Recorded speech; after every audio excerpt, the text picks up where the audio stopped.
ಮೂರ್ತಿ ಮಂಜಿಕಲ್ ಸಮಾನ ಮನಸ್ಕ ಸಂಘಟನೆಯ ಅಧ್ಯಕ್ಷ ಹಾಗೂ ಬ್ರಹ್ಮರಗೋಟ್ಲು ತೆರವು ಸಮಿತಿಯ ಸಂಚಾಲಕ ಪ್ರಭಾಕರ ದೈವಗುಡ್ಡೆ ಇರುವಾಗ ಅಧ್ಯಕ್ಷರಾಗಿರುವಾಗ ಅವರ ಸಮ್ಮುಖದಲ್ಲಿ ಇದಕ್ಕಿಂತ ಮೊದಲು 2 ಬಾರಿ ಪ್ರತಿಭಟನೆಯನ್ನು ಮಾಡಿರುತ್ತೇವೆ.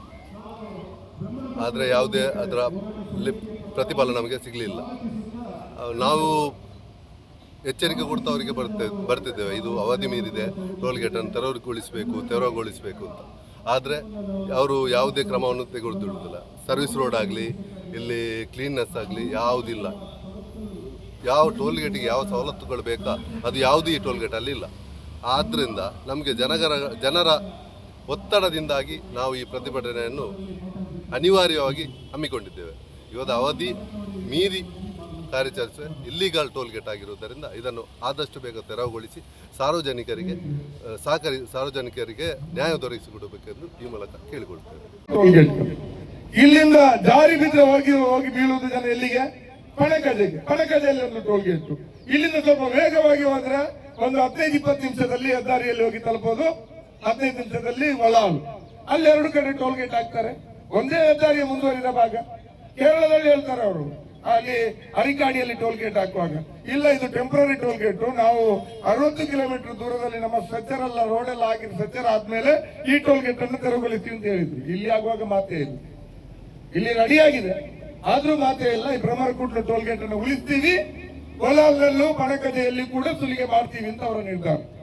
ಮಾಹಿತಿಯಲ್ಲಿ ಕೇಳಿದ್ರೆ ಈ ಟೋಲ್ಗೇಟ್ 33 ವರ್ಷಗಳ ಕಾಲ ದೀರ್ಘಕಾಲ ಮುಂದುವರಿಸಬಹುದು ಅಂತ ಉತ್ತರ ಕೊಡ್ತಾರೆ. ಈ ನೀವೇ ನೋಡ್ತಾ ಇದ್ರಿ, ಒಂದು ಸೆಕೆಂಡಿಗೆ ಎಷ್ಟು ವಾಹನಗಳು ಪಾಸ್ ಆಗ್ತದೆ ಅಂತ. ನಾನು ಆವಾಗಲೇ ಹೇಳಿದೆ, ಒಂದು 70-80 ಕೋಟಿ ಹತ್ರ ಪ್ರತಿ ವರ್ಷ ಸಂಗ್ರಹ ಆಗ್ತದೆ. 23 ವರ್ಷ ಸಂಗ್ರಹ ಮಾಡಿದ್ರು ಈ ರಸ್ತೆಗೆ ಹಾಕಿದಂತ ದುಡ್ಡು ಬಂದಿಲ್ಲ. ಈ ರಸ್ತೆಯಲ್ಲಿ ಸರ್ವಿಸ್ ರಸ್ತೆ ಇಲ್ಲ, ಫ್ಲೈಓವರ್ ಇಲ್ಲ, ಬೈಪಾಸ್ ಇಲ್ಲ, ಅಂಡರ್ ಪಾಸ್ ಇಲ್ಲ, ಏನು ಇಲ್ಲದಿದ್ರು ಕೂಡ ಈ ರಸ್ತೆಗೆ ಹಾಕಿರೋ ದುಡ್ಡು ಬಂದಿಲ್ಲ ಅಂದ್ರೆ ಈ ದುಡ್ಡನ್ನು ಯಾರು ತಿಂದಿದ್ದಾರೆ ಅಂತ ನಾವು ಕೇಳಬೇಕಾಗಿದೆ ಅಲ್ವಾ? ಯಾರು ತಿಂದಿದ್ದಾರೆ ಅಂತ. ಈಗಲೂ ಫಾಸ್ಟ್ಯಾಗ್ ಬಂದದ್ದು. ಫಾಸ್ಟ್ಯಾಗ್ ಮೊದಲು ಈ ಟೋಲ್ ಗೇಟ್ ಅಲ್ಲಿ ಆ ಕಡೆ ಈ ಕಡೆ ಸಿಟಿ ಬಸ್ ನ ಕಂಡಕ್ಟರ್ ನಿಂತಾ ಇದ್ರು. ಟಿಕೆಟ್ ಕೊಡದ ದುಡ್ಡು ತೆಗಿತಾರ. ಸಿಟಿ ಬಸ್ ಅಲ್ಲಿ ನಮ್ಗೆ ಅಗತ್ಯನೇ ಇರುವುದಿಲ್ಲ, ಮಾಲೀಕರಿಗೂ ಅಗತ್ಯ ಇಲ್ಲ. ಅದೇ ರೀತಿಯಲ್ಲಿ ಇಲ್ಲಿ ಟಿಕೆಟ್ ಕೊಡದೆ ಎಷ್ಟು ಸಂಗ್ರಹ ಮಾಡ್ತಾ ಇದ್ರೆ ನಾವು ನೋಡ್ತಾ ಇದ್ವಿ. ಜೋರು ಮಾಡಿದ್ರೆ ಬಿಡೋದು, ಇಲ್ಲ ಅಂದ್ರೆ ಸಂಗ್ರಹ ಮಾಡಿದ್ರೆ ಆ ದುಡ್ಡು ಯಾರ ಜೇಬಿಗೆ ಸೇರಿದೆ ಅಂತ ಯಾರಿಗೂ ಗೊತ್ತಿಲ್ಲ. ಅದರಿಂದಾಗಿ ನಾವು ಇದನ್ನೆಲ್ಲ ಒಪ್ಲಿಕ್ಕೆ ಸಾಧ್ಯ ಇಲ್ಲ. ಬ್ರಹ್ಮರಕೋಟ್ಲು ಟೋಲ್ ಗೇಟ್ ಫಸ್ಟ್ ತೆರವು ಮಾಡಿ, ಮತ್ತು ಜನಪ್ರತಿನಿಧಿ ಆದ ಸಂಸದರು ಶಾಸಕರುಗಳ ಜೊತೆ ಅವರು ನಮ್ಮ ಪ್ರತಿನಿಧಿಗಳು, ಅವರ ಹತ್ರ ವಿನಂತಿ ಮಾಡ್ಲಿಕ್ಕೆ, ಅವರನ್ನು ಪ್ರಶ್ನೆ ಮಾಡ್ಲಿಕ್ಕೆ ನಮ್ಗೆಲ್ಲ ರೈಟ್ಸ್ಗಳಿದೆ. ನಮ್ಮ ವಿನಂತಿ ಏನಂದ್ರೆ, ಒಂದು ಹೆದ್ದಾರಿ ಪ್ರಾಧಿಕಾರದ ಅಹವಾಲು ಸಭೆಯನ್ನ ಕರೆಯಿರಿ, ಅಧಿಕೃತವಾಗಿ ಕರೆಯಿರಿ. ಕರೆದು ಅಲ್ಲಿ ಇದನ್ನೆಲ್ಲ ಚರ್ಚೆ ಮಾಡಿ, 60 ಕಿಲೋಮೀಟರ್ ಅಂತರ ಇಲ್ಲದೆ ಯಾಕೆ ಮಾಡ್ತಾ ಇದ್ದೀರಿ, ಗಂಜಿ ಬೆಟ್ಟದಲ್ಲಿ ಒಂದು ಟೋಲು, ಪಣಕಜೆಯಲ್ಲಿ ಒಂದು ಟೋಲು, ವಲಾಲ್ನಲ್ಲಿ ಒಂದು ಟೋಲು, ಅದ್ರ ಜೊತೆಲಿ ಇರುವ 3 ಟೋಲು ಅಲ್ಲೇ ಇರ್ತದೆ. ಹಾಗಾದ್ರೆ ಒಂದು ಚರ್ಚೆ ಮಾಡಿ ಜನರನ್ನು ವಿಶ್ವಾಸಕ್ಕೆ ತಗೊಳ್ಳಿ. ಹೆದ್ದಾರಿ ಪ್ರಾಧಿಕಾರದ ಅಧಿಕಾರಿಗಳ ಹತ್ರ ನಿಯಮಗಳ ಬಗ್ಗೆ ಮಾತಾಡಿ ಅಂತ ನಾವು ಜನಪ್ರತಿನಿಧಿಗಳ ಹತ್ರ ವಿನಂತಿಸುವಂತ ಸಂದೇಶವನ್ನು ಹೆದ್ದಾರಿ ಪ್ರಾಧಿಕಾರಕ್ಕೆ ಕೊಡ್ತದೆ. ನಂಗಿದು ನೇತ್ರಾವತಿ ನದಿಗೆ ಈ ಬ್ರಹ್ಮರಕುಟ್ಲ ಟೋಲ್ ಗೇಟ್ ಹೋಗಿ ಬೀಳೋದ್ರ ಬಗ್ಗೆ ನನ್ಗೆ ಯಾವುದೇ ಅನುಮಾನಗಳಂತೂ ಇಲ್ಲ. ಯಾರಿಗಾದ್ರೂ ಅನುಮಾನ ಇದೆಯಾ? ಇಲ್ಲ. ಹೋರಾಟ ಖಂಡಿತ ಗೆಲ್ತೇವೆ. ಬ್ರಹ್ಮರಕುಟ್ಲ ಟೋಲ್ ಗೇಟ್ ತೆರವು ಆಗೇ ಆಗ್ತದೆ. ಯಾವಾಗ ಅನ್ನುವಂತ ಪ್ರಶ್ನೆ ಮಾತ್ರ ಇರುವಂತದ್ದು, ಯಾವಾಗ ಅಂತ. ಅದನ್ನ ತೀರ್ಮಾನ ಮಾಡಬೇಕಾಗಿದ್ದು ಹೆದ್ದಾರಿ ಪ್ರಾಧಿಕಾರ ಮತ್ತು ಕೇಂದ್ರದ ಸರ್ಕಾರ, ಇಲ್ಲಿಯ ಜನಪ್ರತಿನಿಧಿಗಳು. ನಾವು ಮೊದಲೇ ಒಂದು ತೀರ್ಮಾನವನ್ನು ಮಾಡಿದ್ದೀವಿ. ನಮ್ಮ ಮೋಹನ್ ಶೆಟ್ರು, ಸಂಚಾಲಕರು ಶೇಖರು, ರೈಗಳೆಲ್ಲ, ನಾವು ಬೇಬಿ ಕುಂದರು ಎಲ್ಲ ಸೇರ್ಕೊಂಡು ನಮ್ಮ ಹತ್ರ ಮಾತಾಡ್ತಾ, ನಾವು ಈ ಹೋರಾಟದಲ್ಲಿ ಯಾರಿಗೂ ಬೈಯುವ ಕಾರ್ಯಕ್ರಮ ಅಲ್ಲ ನಮ್ದು, ಯಾರನ್ನು ಬೈಲಿಕ್ಕಾಗಿ ಒಂದು ಕಾರ್ಯಕ್ರಮ ಅಲ್ಲ. ನಮ್ಮಲ್ಲಿರುವಂತ ಈ ನಿಯಮಬಾಹಿರ ಟೋಲ್ಗೇಟ್ ನ ಶೋಷಣೆಯನ್ನ, ಲೂಟಿಯನ್ನ ನಿಲ್ಲಿಸಬೇಕು ಅನ್ನುವಂಥದ್ದು ನಮ್ಮ ಹೋರಾಟದ ಪ್ರಧಾನ ಉದ್ದೇಶ. ಶಾಂತಿಯುತವಾದಂತಹ ಹೋರಾಟ, ಬೈಲಿಕ್ಕಾಗಿಯೋ ಕಾನೂನು ಕೈಗೆತ್ತಿಕೊಳ್ಳಿಕ್ಕಾಗಿಯೋ ನಮ್ಮ ಹೋರಾಟ ಅಲ್ಲ. ಅದಕ್ಕಾಗಿ ನಾವು ಜನ ಸೇರ್ತಾರಂತೆ ಗೊತ್ತಿದ್ರು ಸಾಮಿಯಾನ ಸಣ್ಣದೇ ಹಾಕಿದ್ವಿ. ಯಾಕಂದ್ರೆ ಸಂಚಾರಕ್ಕೆ ತೊಂದರೆ ಆಗಬಾರದು ಅನ್ನುವಂತ ಒಂದು ನಮ್ಮಲ್ಲಿ ಪ್ರಾಮಾಣಿಕವಾದ ಕಾಳಜಿ ಹೋರಾಟ ಸಮಿತಿಯಲ್ಲಿದೆ. ಇವತ್ತು ಈ ಹೋರಾಟ ಆರಂಭ ಆಗಿದೆ. ನಾನು ಆರಂಭದಲ್ಲೇ ಜಿಲ್ಲೆಯ ಜನಪ್ರತಿನಿಧಿಗಳ ಹತ್ರ ಒಂದು ವಿನಂತಿಯನ್ನ ಮಾಡ್ತೀನಿ. ನಮ್ಮ ಜಿಲ್ಲೆಯ ಜನರ ನೆನಪಿನಲ್ಲಿ ಒಂದು ಹೆದ್ದಾರಿ ಪ್ರಾಧಿಕಾರ ಅಹವಾಲು ಸಭೆ ಕರೆದಿರುವಂತಹ ಒಂದು ನೆನಪೇ ಇಲ್ಲ. ರಾಷ್ಟ್ರೀಯ ಹೆದ್ದಾರಿ ಪ್ರಾಧಿಕಾರ ಜಿಲ್ಲೆಯಲ್ಲಿ ಕಳೆದ 20 ವರ್ಷಗಳಿಂದ ಹೆದ್ದಾರಿಗಳ ಅಭಿವೃದ್ಧಿ ನಡೀತಾ ಇದೆ. 20 ಅಲ್ಲ, ಒಂದು 30 ವರ್ಷ ಆಯ್ತು. ಈ ಟೋಲ್ ಗೇಟ್ಗೆ ಒಂದು 23 ವರ್ಷ ಆಯ್ತು. ಅಲ್ಲಿಂದ ಇಲ್ಲಿಯವರೆಗೆ ಒಂದು ಅಹವಾಲು ಸಭೆಯನ್ನ ಹೆದ್ದಾರಿ ಪ್ರಾಧಿಕಾರ ನಡೆಸಿದೆ. ಹೆದ್ದಾರಿ ಹೆಂಗೆ ಅಗಲೀಕರಣ ಆಗ್ತದೆ, ಎಲ್ಲಿ ಬೈಪಾಸ್ಗಳು ಬರಬೇಕು, ಎಲ್ಲಿ ಅಂಡರ್ ಪಾಸ್ಗಳು ಬರಬೇಕು, ಎಲ್ಲಿ ಫ್ಲೈಓವರ್ಗಳು ಬರಬೇಕು, ಎಲ್ಲಿ ಟೋಲ್ ಗೇಟ್ಗಳನ್ನ ಹಾಕಬೇಕು, ಅಂತರಗಳು ಎಷ್ಟಿರ್ಬೇಕು, ನಿಯಮಗಳು ಏನು ಹೇಳ್ತವೆ, ಇದನ್ನೆಲ್ಲ ಜನರಿಗೆ ವಿವರಿಸಿ ಅವರ ಅಭಿಪ್ರಾಯಗಳನ್ನ ತಗೊಳ್ಳುವಂತ ಒಂದು ಸಭೆ ಕೂಡ ನಡೆದಿಲ್ಲ. ಮೊದಲು ಈ ಟೋಲ್ ಗೇಟ್ ಆರಂಭ ಆಯ್ತು. ಇದು ಆರಂಭದಲ್ಲಿ ನಮ್ಮ ಸೇತುವೆಯಲ್ಲಿತ್ತು. ಸೇತುವೆಯಲ್ಲಿ ಒಂದು ಬೂತ್ ಹಾಕಿ ಕೂತಿದ್ರು. ಅಲ್ಲಿಂದ ಒಂದು 23 ವರ್ಷದಿಂದ ಇಲ್ಲಿ ಹಾಕಿದ್ರು. ಇಲ್ಲಿ ಹಾಕಿದ್ಮೇಲೆ ನಮ್ಗೆ ಸುರತ್ಕಲ್ನಲ್ಲಿ 9-10 ವರ್ಷದಿಂದ ಸುರತ್ಕಲ್ನಲ್ಲಿ ಒಂದು ಸ್ಥಾಪನೆ ಮಾಡಿದ್ರು. ಅದರ ಬೆನ್ನಿಗೆ 6-8 ತಿಂಗಳಲ್ಲಿ ಯಜಮಾಡಿದ್ದು. ಅಲ್ಲಿ ಯಜಮಾಡಿ ದಾಟಿ ನಮ್ಮ ಜಿಲ್ಲೆ ಕಾಲಿಡೋದು ಅಲ್ಲೊಂದು ಆಯ್ತು. ಆಮೇಲೆ 6-7 ವರ್ಷಗಳ ಹಿಂದೆ ತಲಪಾಡಿಯಲ್ಲಿ ಒಂದು ಟೋಲ್ ಗೇಟ್ ಆಯ್ತು. ಯಾರು ಹೆಚ್ಚು ತಲೆ ಕೆಡಿಸ್ಕೊಳ್ಳಿಲ್ಲ. ಸುರತ್ಕಲ್ ಟೋಲ್ ಗೇಟ್ ಅನ್ನ ಒಂದು ಏನೋ ನಾವು ಅಡ್ಡಕ್ಕೆ ಬಿದ್ದು ಹೋರಾಟ ಮಾಡಿದ್ವಿ.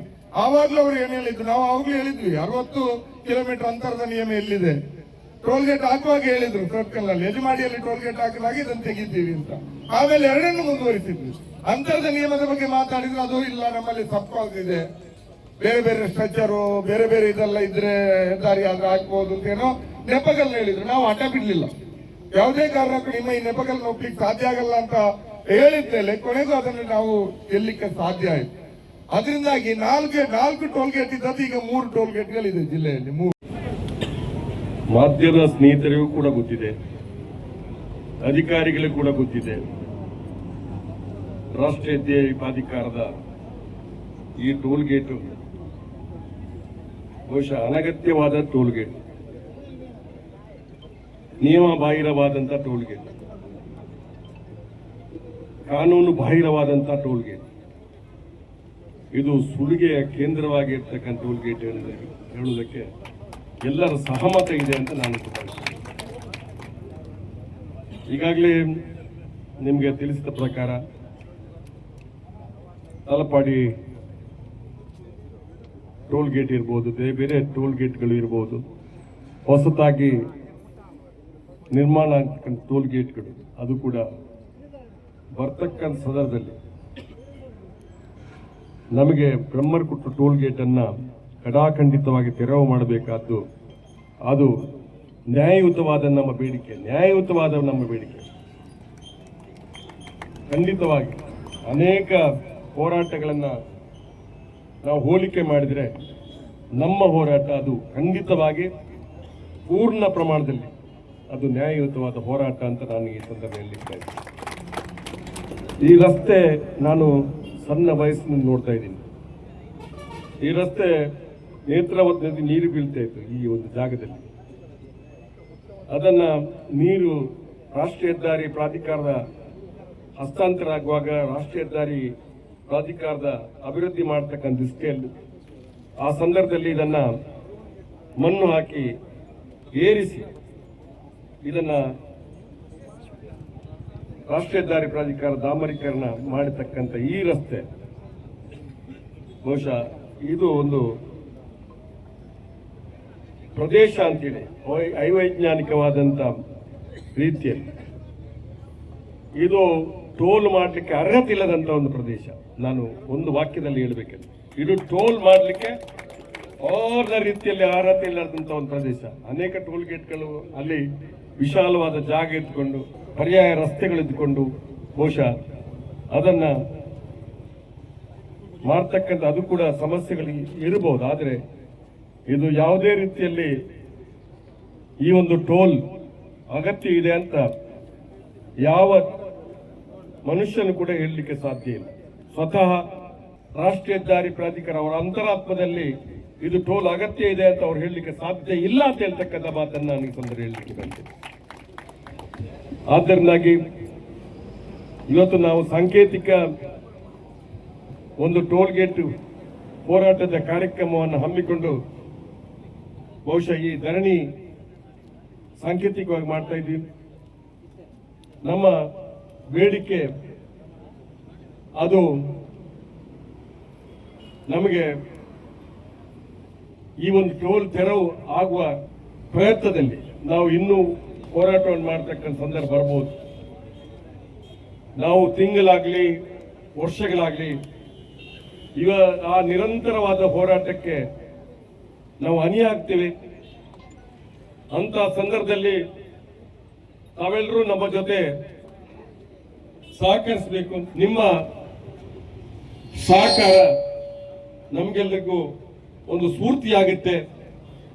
ಬಹುಶಃ ಈಗಾಗಲೇ ಸ್ವಯಂ ಪ್ರೇರಿತವಾಗಿ ನಾವು ಹೇಳಿದ್ದೇವೆ ಅಂತ ಮಾತಲ್ಲ, ಈ ಟೋಲ್ ಗೇಟ್ ತೆರವಾಗಬೇಕು ಅಂತ ಹೇಳಿ ಸ್ವಯಂ ಪ್ರೇರಿತವಾಗಿ ದೂರ ದೂರದಿಂದ ಬಂದಿದ್ದಾರೆ. ಈ ಟೋಲ್ ಗೇಟ್ ತೆರವಾಗಬೇಕು ಅಂತ ಹೇಳ್ತಕ್ಕಂಥದ್ದು. ಇವತ್ತು ಈ ಟೋಲ್ ತೆರವಾಗತಕ್ಕಂಥ ಕೆಲವರು ಹೇಳ್ಬೋದು ಟೋಲ್ ಗೇಟ್ ತೆರವಾಗತ್ತಾ ಏನೋ ಅಂತ ಹೇಳುವಂಥದ್ದು. ಆದರೆ ನಾವು ಒಂದು ವಿಚಾರವನ್ನು ಹೇಳಲಿಕ್ಕೆ ಬಯಸ್ತೇನೆ. ಇವತ್ತು ಹೊಸತಾಗಿ ಟೋಲು ಪರ್ಮನೆಂಟ್ ಮಾಡತಕ್ಕಂಥ ದೃಷ್ಟಿಯಲ್ಲಿ ಅಲ್ಲಿ ಕಾಮಗಾರಿ ಕೂಡ ಮಾಡಿದ್ದಾರೆ ಇತ್ತೀಚೆಗೆ, ಮತ್ತೆ ಬೋರ್ಡ್ ಕೂಡ ಹಾಕಿದ್ದಾರೆ ಮೊನ್ನೆ ಕೂಡ. ಕಳೆದ ಸಾರಿ ನಾವು ಒಂದು ಟೋಲ್ ಆದಾಗ ಒಂದು ಅಗತ್ಯವಾದ ಬಗ್ಗೆ ಇಲಾಖೆಯವರು ಆಗಿನ ನಾವು ಟೋಲ್ ಹಾಕಿದ ಆಗಿನ ಲೋಕಸಭಾ ಸದಸ್ಯರ ಬ್ಯಾನರ್ ಹಾಕಿ ಒಂದು ದೊಡ್ಡ ಬ್ಯಾನರ್ ಹಾಕಿದೆಲ್ಲ ಬೇಕಾದಂತ ವ್ಯವಸ್ಥೆಗಳಾಗಿದೆ ಅಂತ ಹೇಳ್ತಕ್ಕಂಥದ್ದನ್ನು ತೋರಿಸುವಂಥದ್ದು. ಆದರೆ ನಮ್ಮ ಬೇಡಿಕೆ ಟೋಲ್ ಗೇಟ್ ತೆರವಾಗಬೇಕು ಅನ್ನುವಂಥ ದೃಷ್ಟಿಯಲ್ಲಿ ನಮ್ಮ ಹೋರಾಟ ಇತ್ತು.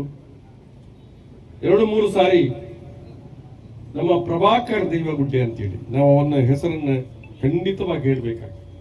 ಒಂದು ಸಾಮಾನ್ಯ ವ್ಯಕ್ತಿ, ಬಹುಶಃ ಬಡತನದಿಂದ ಬಂದಿರತಕ್ಕಂಥ ವ್ಯಕ್ತಿಯಾಗಿ ಸಾಮಾಜಿಕ ಕಾಳಜಿಯನ್ನು ಇಟ್ಕೊಂಡು ಬಹುಶಃ ದಿನದ ಜೀವನ ಮಾಡುವಂತ ಕಷ್ಟ ಇದ್ರೂ ಕೂಡ ಆ ಮನುಷ್ಯ ನಮ್ಗೆಲ್ಲ ಬಂದು ನೀವು ಬರಬೇಕು ಅಂತೇಳಿ ಕಾರ್ಯಕ್ರಮ 2-3 ಸಾರಿ ಈ ಕಾರ್ಯಕ್ರಮದಲ್ಲಿ ನಮ್ಮನ್ನು ಕರೆಸಿ ಹೋರಾಟ ಮಾಡತಕ್ಕಂಥ ನೆನಪುಗಳು ನನಗೆ ಇದೆ. ಅವರು ನಮ್ಮ ಜೊತೆ ಇಲ್ಲ, ದೇವರ ಪಾದವನ್ನು ಸೇರಿದ್ದಾರೆ. ಅವರ ಆತ್ಮಕ್ಕೂ ಸಂತೋಷ ಆಗುವ ರೀತಿಯಲ್ಲಿ ಈ ಟೋಲನ್ನ ತೆರವು ಮಾಡಬೇಕಂತ ಪ್ರತಿಜ್ಞೆಯನ್ನು ಮಾಡಬೇಕು. ಈ ಪ್ರತಿಜ್ಞೆಯ ಹಿನ್ನೆಲೆಯಲ್ಲಿ ಬಹುಶಃ ಇದೇ ರಸ್ತೆ ಮುಂದುವರೆದು ಪೂರ್ಣ ಪ್ರಮಾಣ ರಸ್ತೆ ಇಲ್ಲಿ ಆಗಲಿಲ್ಲ. ಈ ಭಾಗದಲ್ಲಿ ಈ ರಾಷ್ಟ್ರೀಯ ಹೆದ್ದಾರಿ ಪ್ರಾಧಿಕಾರ ಪೂರ್ಣ ಪ್ರಮಾಣ, ಇನ್ನೂ ಕೆಲವು ಸಣ್ಣ ಸಮಸ್ಯೆಗಳಿದೆ. ಆ ಭಾಗದಲ್ಲಿ ಟೋಲ್ ಆಗುತ್ತೆ ಅಂತ ಹೇಳಿದ್ರೆ ಅದು ವಿಶ್ವದ ಅದ್ಭುತಗಳಲ್ಲಿ ಇದು ಒಂದು ಅಂತ ಹೇಳ್ತಕ್ಕಂಥ ಮಾತನ್ನು ನಾನು ಹೇಳಲಿಕ್ಕೆ ಬಯಸ್ತೇನೆ.